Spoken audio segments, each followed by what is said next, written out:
கரெக்டா ஃபேன்ஸுக்கு வணக்கம். இந்த தடவை மினி எக்ஷன்ல எவ்வளோ பிளேயர்ஸ் பார்ட்டிசிபேட் பண்ண போறாங்க? டீம்ஸ் எல்லாம் யாரை டார்கெட் பண்ணியிருக்காங்க? அது போக அதிக தொகைக்கு போக போற பிளேயர்ஸ் யாரு அப்படிங்கிறத கம்ப்ளீட்டா பார்க்கலாமா? அதுக்கு முன்னாடி ஒரு சேனலுக்கு வரீங்கன்னா மறக்காம சப்ஸ்கிரைப் பண்ணி சப்போர்ட் பண்ணுங்க. அப்பதான் அப்டேட் எல்லாமே உங்களுக்கு வந்து சேரும். சரி வாங்க வீடியோக்குள்ள போலாம்.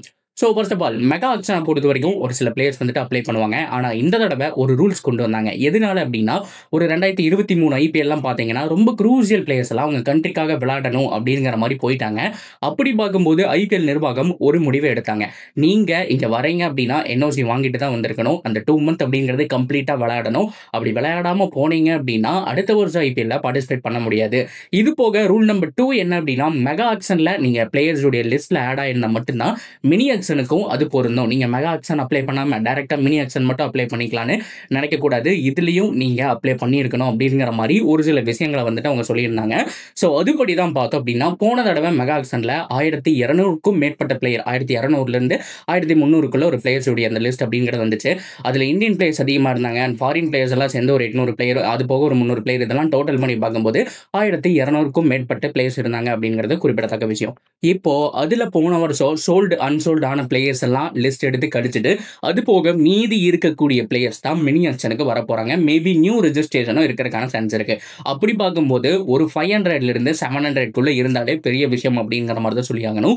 ஸோ இந்த ஆக்ஷன் காலையில சாவகாசமா ஒரு 10 மணி 11 மணி அந்த ரேஞ்சில் ஸ்டார்ட் பண்ணி ஈவினிங் பார்த்தோம் அப்படின்னா ஒரு 7 மணிக்குள்ளேயே முடிஞ்சிடும். மேக்ஸிமம் ஒரு 3 ரவுண்டு 4 ரவுண்டு வந்துட்டு நடக்கும். அதுக்கப்புறம் மறுபடியும் அந்த பிளேயர்ஸ் உடைய லிஸ்ட் எல்லாம் எகைன் சார்ட் அவுட் பண்ணி ஒவ்வொரு டீம் கிட்ட அந்த டேபிளா போய் சார்ட் அவுட் பண்ணி மீதி இருக்கக்கூடிய அன்சோல்டான பிளேயர்ஸ் எல்லாமே சேர்ந்து இன்னொரு ரவுண்டு வரும். அந்த ரவுண்டுக்கு அப்புறம் வந்துட்டு அந்த ஆக்ஷன் அப்படிங்கிறத க்ளோஸ் பண்ணிடுவாங்க. மெகா ஆக்ஷன் மாதிரி 2 நாளோ 2.5 நாளோ நடக்கிறதுக்கான சான்ஸ் இல்லை. இது லேட்டாவே தொடங்கி ஒரே நாள்ல நடத்தி முடிச்சிருவாங்க. இதுதான் மினி ஆக்ஷனுடைய ரூல்ஸ். ஸோ பிளேயர்ஸ் உடைய லிஸ்ட் 500 to 700 இந்த ரேஞ்சுக்குள்ள தான் இருக்கும். ஸோ மேபி ஒரு 750 இந்த ரேஞ்சுக்குள்ள இருக்குன்னு வச்சுக்கோங்களேன். இதுதான் வந்துட்டு மேக்ஸிமமான பிளேயர்ஸாவே இருக்க போறாங்க.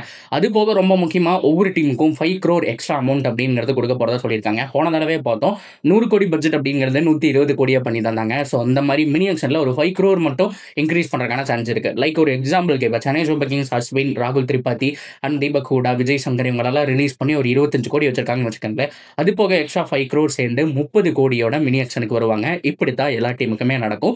இதுதான் ஒரு பர்ஃபெக்ட் எக்ஸாம்பிள் அப்படிங்கிறதையும் நம்ம சொல்லி ஆகணும். சரி, ஓகே. இந்த தடவை ஹை வேல்யூ இருக்கக்கூடிய பிளேயர்ஸ் எல்லாம் யாரு? ஃபாரின் பிளேயர் யார் வந்துட்டு மிகப்பெரிய ஹை வேல்யூ வச்சிருக்காங்க? அது போக இந்தியன் பிளேயர்ஸ் அதிக பட்ஜெட்டுக்கு போக போற பிளேயர்ஸ் யார் அப்படிங்கிறதையும் இந்த இடத்துல நம்ம பார்த்துடலாமா? ஸோ இதை 2 கேட்டகரியா பிரிக்கலாம். இன்னும் லிஸ்ட் அப்படிங்கிறத நமக்கு வரல. அப்படி பார்க்கும்போது சில பேர் என்ன சொல்லிட்டு இருக்காங்கன்னா கேஎல் ராகுலு ஆக்ஷனுக்கு வராருன்னு சொல்லிட்டு இருக்காங்க.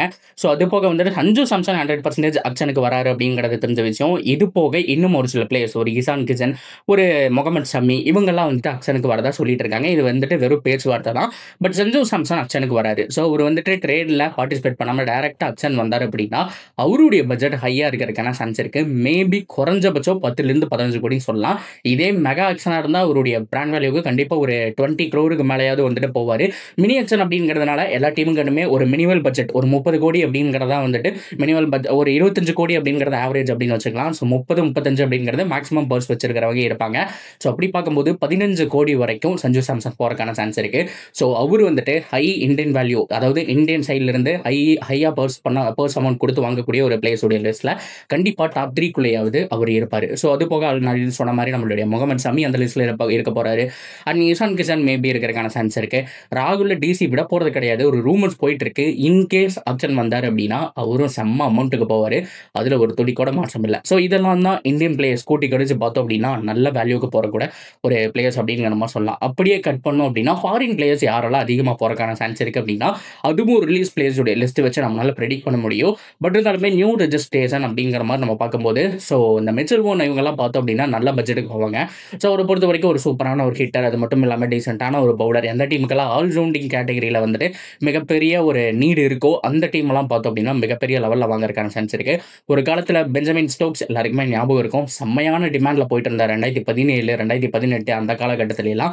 ஸோ அந்த மாதிரி பென் ஸ்டோக்ஸ் மாதிரியான ஆல்ரவுண்டர் கேட்டகரியெல்லாம் வந்துட்டு ஒரு 2 to 3 இயர்ஸில் நம்மளால பார்க்கவே முடியல. ஸோ அவங்களாம் அதிக பர்ஸுக்கும் போகிறதில்லைங்கிறது நமக்கு தெரிஞ்சது. ஸோ அப்படி பார்க்கும்போது இந்த தடவை நல்ல ஆல்ரவுண்டர்ஸ் எல்லாம் பெஸ்ட் பட்ஜெட்டுக்கு போவாங்க. ஸோ அப்படி பார்க்கும்போது ஃபாரினர்ஸை பொறுத்த வரைக்கும் மிச்சல் வோன் எனக்கு தெரிஞ்சு ஒரு நல்ல பட்ஜெட் போவார் அப்படிங்கிற மாதிரி தான் தோணுது.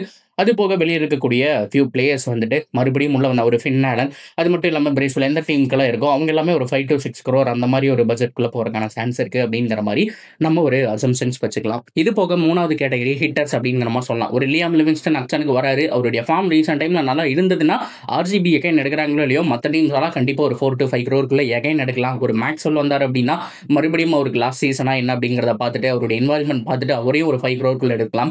ஒரு கிளென் பிளிக்ஸ் அவருக்கெல்லாம் பார்த்தோம் அப்படின்னா செம்ம டிமாண்ட் இருக்கு. ஸோ நிறைய டீமுக்கு ஹிட்டர் தேவைப்படுது. சிஎஸ்கேவே எடுத்தால் ஆச்சரியப்படுறது கிடையாது. பிகாஸ் அது ஒரு நியூசிலாந்து கோட்டா தான் இல்லையா. ஸ்டீஃபன் ஃபிளமிங் இருக்காரு. நியூசிலாந்து பிளேயர்ஸை ரொம்ப விரும்புவாங்க. அப்படி பார்க்கும்போது கிளென் பிலிப்ஸே ஒரு 6 to 7 crore சிஎஸ்கே எடுத்து போட்டாலும் ஆச்சரியப்படுறதுக்கு கிடையாது.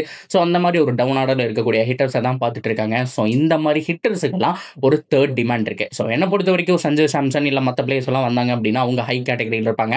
அதுக்கப்புறம் இந்த allrounders Mitchell Owen, Cameron Green இந்த மாதிரியான பிளேயர்ஸ் எல்லாம் ஹை வேல்யூவில் இருப்பாங்க. அண்ட் 3வது நான் சொன்ன மாதிரி ஹிட்டர்ஸ் இவங்க எல்லாமே பார்த்தோம் அப்படின்னா வேற லெவல் வேல்யூ தரக்கூடிய ஒரு பிளேயர்ஸாக இருப்பாங்க.